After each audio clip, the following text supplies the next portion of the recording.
If there's one thing I've learned as a student, it's that exams have a way of sneaking up on you. No matter how many weeks of preparation time you're given, it always feels like there's never enough. For me, exam season isn't just a test of knowledge, it's a battle of nerves, discipline, and strategy. I wasn't always good at managing it, though. My study habits, or lack thereof, used to be a complete mess. But over time, I figured out what works for me, and now, every exam season feels a little less daunting. Let me start by saying I wasn't always the most diligent student.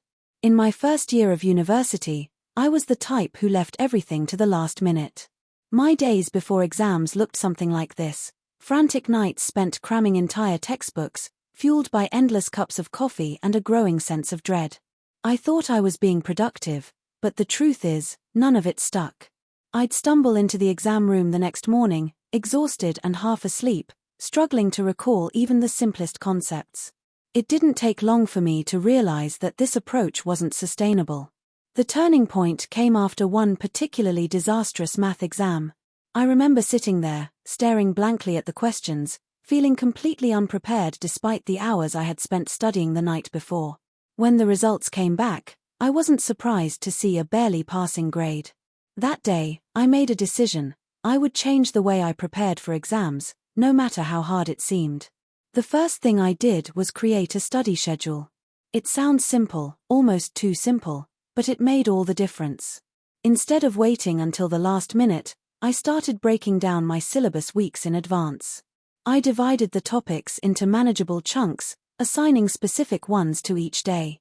This approach kept me from feeling overwhelmed, and it also gave me a sense of accomplishment as I checked off each task.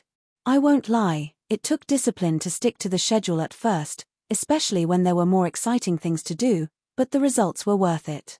Another game changer for me was discovering the importance of active recall. In the past, I would spend hours passively reading my notes or highlighting key points, thinking that was enough. But I realized I wasn't truly engaging with the material. So I started using flashcards and practice questions to test myself regularly. At first, it was frustrating to get things wrong, but over time, I noticed that the concepts began to stick. It was like training my brain to retrieve information more effectively. One of my favorite techniques became teaching the material to others. I'd gather a small group of classmates, and we'd take turns explaining topics to each other. There's something about putting concepts into your own words that makes them easier to understand. Plus, it gave me a chance to identify any gaps in my knowledge. If I couldn't explain something clearly, it meant I needed to review it again. Of course, staying focused while studying was easier said than done. I'd often catch myself getting distracted by my phone or procrastinating by organizing my desk for the 100th time.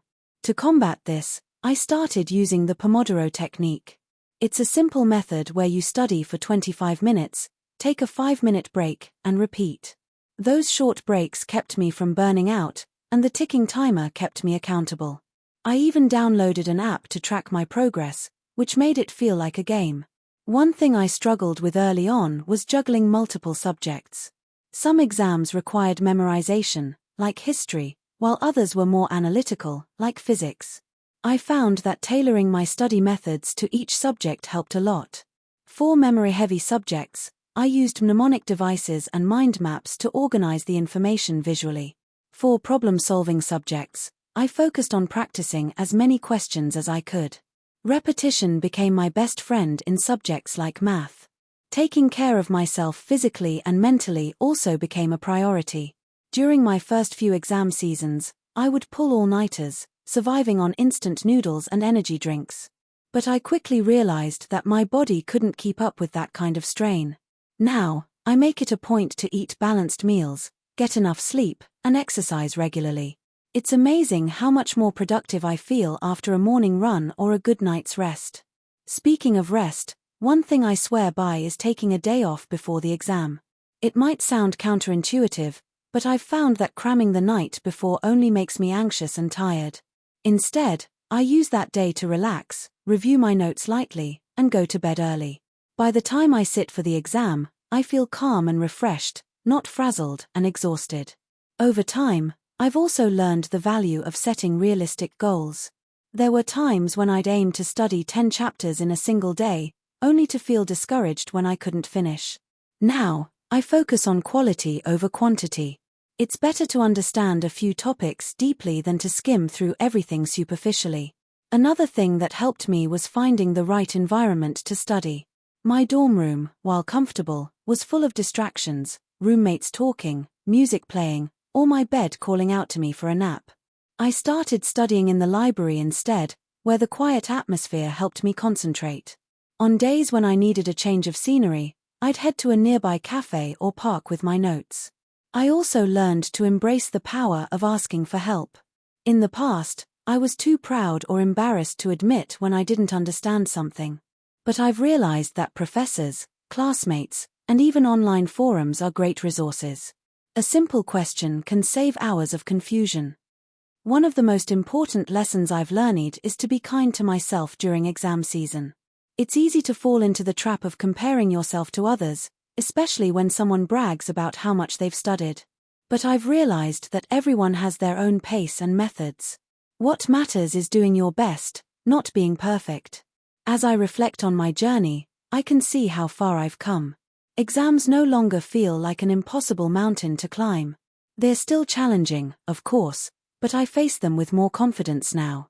My grades have improved, but more importantly, so has my mindset.